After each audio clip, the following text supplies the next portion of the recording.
আমি টংলা বালিকা উচ্চ বিদ্যালয়ৰ ৬ষ্ঠ শ্ৰেণীৰ ছাত্ৰ। আমি সমাজ বিজ্ঞান মাটিৰ প্ৰদূষণৰ ওপৰত এটি প্ৰতিলিপি যুগুতাইছো।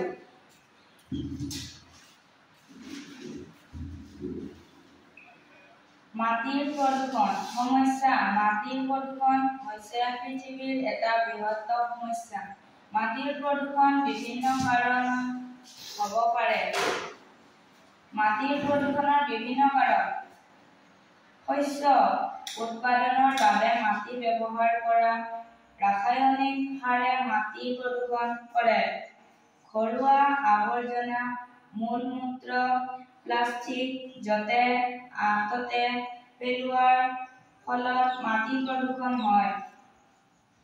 কল-কাৰখানাৰ পৰা ওলোৱা আৱৰ্জনাই মাটি প্ৰদূষণ কৰে। এচিড বৰষুণৰ ফলত মাটি প্ৰদূষণ হয়।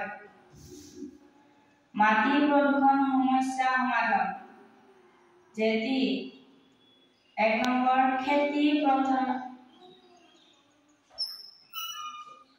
পথাৰত ৰাসায়নিক সাৰৰ সলনি জৈৱিক সাৰ প্ৰয়োগ কৰা।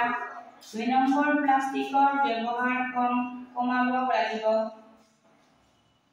৩ নম্বৰ কল-কাৰখানাৰ পৰা ওলোৱা লেতেৰা আৱৰ্জনা খেতি পথাৰ বিয়পাব নোৱাৰাকৈ নলাৰ ব্যৱস্থা কৰা।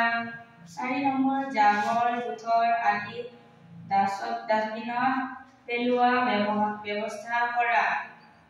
মাটি প্ৰদূষণ প্ৰভাৱ: মাটি প্ৰদূষণৰ ফলত উৰ্বৰা শক্তি কমি গৈছে, যাৰ ফলত জেটিৰ ফচল কমি গৈছে। সামৰণি: আমি সকলোৱে মিলি মাটি প্ৰদূষণ ৰোধ কৰিবলৈ চেষ্টা কৰোঁহক। এতিয়াৰ পৰা আমাৰ চাৰিওফালৰ সেউজীয়া পৃথিৱীখন যদি আমি প্ৰদূষণ পৰা মুক্ত নকৰোঁ, তেনেহ'লে ভৱিষ্যত প্ৰজন্ম জীয়াই থকা কঠিন হৈ পৰিব। গতিকে আহক আমি সকলোৱে ধৰণীখন সজীৱ সেউজীয়া কৰি তোলো। ধন্যবাদ।